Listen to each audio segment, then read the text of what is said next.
Today we're taking a look at these MLB matches, which are happening on Thursday, June 24, 2023, and giving you our team and total picks for today. Welcome back to High Stakes.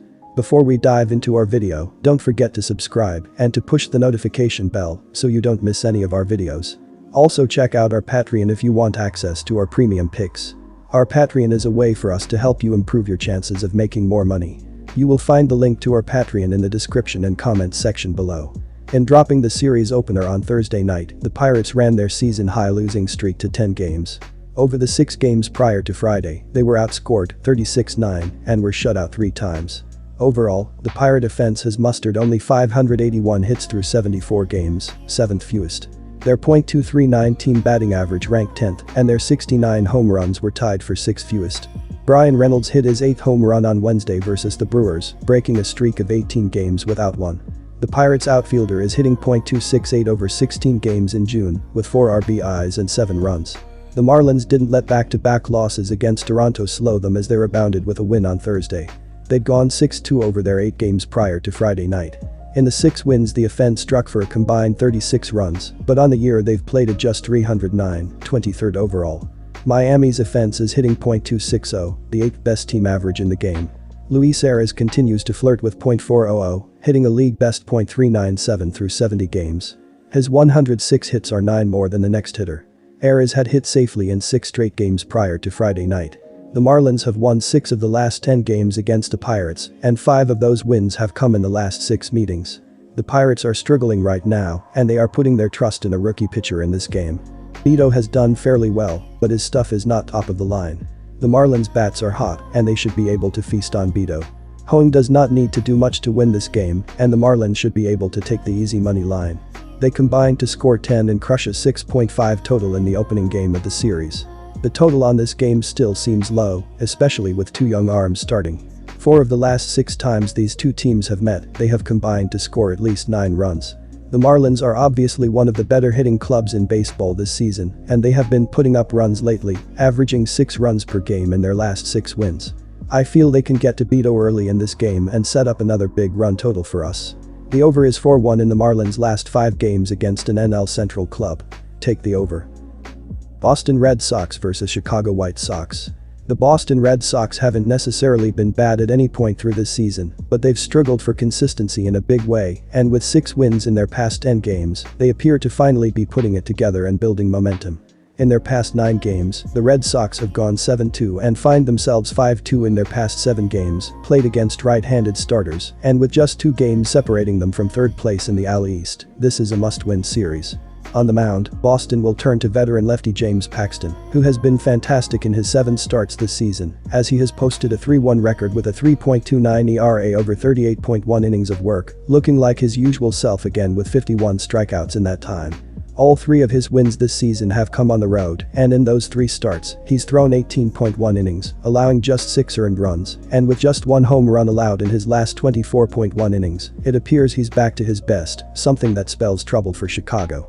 The Chicago White Sox came into 2023 full of expectations in a very winnable AL Central division, but unfortunately, they've struggled all season long, falling to 1-5 in their past 6 home games, as well as being 2-7 in their past 9 games played against teams with a winning record. In their past 10 games, things haven't improved, as they find themselves just 3-7, and with a starting lineup that's struggling to score runs, relief isn't on the way anytime soon. Despite losing 5 out of their last 8 games to the White Sox, Boston was dominant in their first game of the series. With a strong pitching staff and a powerful lineup, Boston is expected to win again. Chicago is struggling on both offense and defense. They rank in the bottom third of the league in both hitting and pitching. Boston, on the other hand, is ranked 5th in the league in hitting. Chicago will be starting a pitcher with a 6+ ERA, and their lineup has not been able to score consistently. Boston is expected to win this game easily. After a low-scoring game on Friday, both teams will look to score more runs on Saturday. However, with 2 experienced starters on the mound, it is unlikely that either team will be able to score a lot of runs. The under has hit in 6 of the last 8 head-to-head meetings between these teams, and it is also 5-1 in Boston's last 6 games on a Saturday and 7-1 in the White Sox's last 10 games at home. Therefore, I recommend taking the under. Kansas City Royals vs Tampa Bay Rays. Kansas City has struggled this season but won the first game of the series backed by its offense. This season, the Royals are slashing .233, .297, .377, which ranks 23rd, 29th, and 26th in the majors, while on the road are slashing .225, .279, .355. In the month of June, Kansas City slashes .236, .300, 352, and have been led by Matt Duffy, .295, Salvador Perez, .270, Edward Olivares, .247, Bobby Witt Jr., .243, and MJ Melendez, .220. Tampa Bay will be giving the ball to right-hander Yonny Chirinos, who's 3-2 with a 2.72 ERA this season. In his last start, he went 4.2 innings, allowing 5 runs re-earned on 6 hits against the Padres. In his last 5 starts, meanwhile, he's 2-2 with a 3.42 ERA while at home. He's 1-0 with a 2.57 ERA over 3 games, with 2 of them being start. As a pitching staff, Tampa Bay has a team ERA of 3.57, which ranks second. The Tampa Bay Rays lost the first game of the series, but they are expected to bounce back and win on Saturday. Yonny Chirinos is not a prototypical starter, but he should be able to give the Rays 5 solid innings against the Royals' struggling lineup. The Rays have historically hit Lyles well, and he has been terrible this season.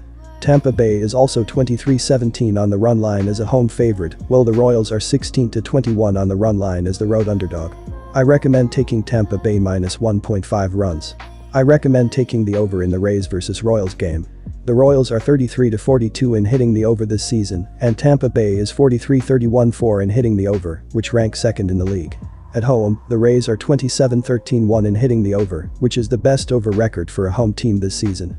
Jordan Lyles, the Royals' starting pitcher, has allowed 3.8 runs per start in his last 5 games. The Rays lineup is one of the best in the league, and I expect them to score a lot of runs against Lyles. Yonny Chirinos, the Rays' starting pitcher, has allowed 2.2 runs per start in his last 5 appearances. The Royals are not a great offensive team, but I think they will be able to score a few runs against Chirinos. Therefore, I think the over is the best bet in this game. Milwaukee Brewers vs Cleveland Guardians.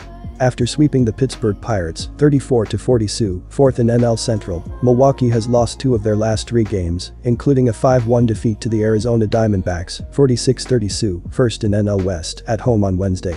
Starter Julio Teheran pitched well for the Brewers, pitching 5 scoreless innings and allowing only 2 hits while striking out 4 batters. He did not factor into the decision. The Brewers' relief corps did not fare as well, combining for 4 innings and allowing 4 earned runs on 7 hits and walking 4 Arizona batters. Outfielder Raimel Tapia hit his second home run of the season for Milwaukee's only run.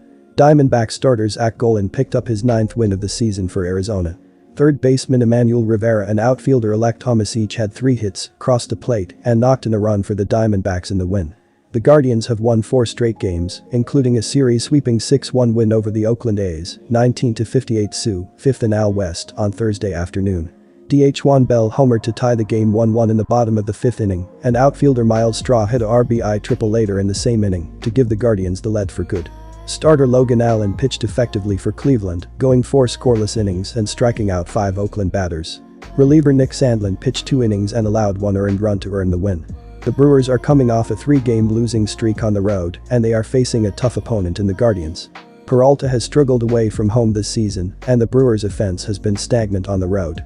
IB has been pitching well at home for the Guardians, and their pitching staff has been strong at home all season. The Guardians' offense has been improving recently, and they will have a chance to stay hot against the Brewers' struggling pitching staff. The Guardians have won 5 straight against the spread, and the statistics support a Guardians victory at home on Saturday. I recommend taking Cleveland with the run line. The Brewers have gone over the run total in 2 of their last 3 games. Peralta has lit up 33 hits and 7 home runs over 28.1 innings pitched on the road this season.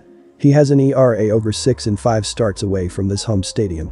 The Brewers have gone over the run total in 3 of Peralta's last 4 road starts.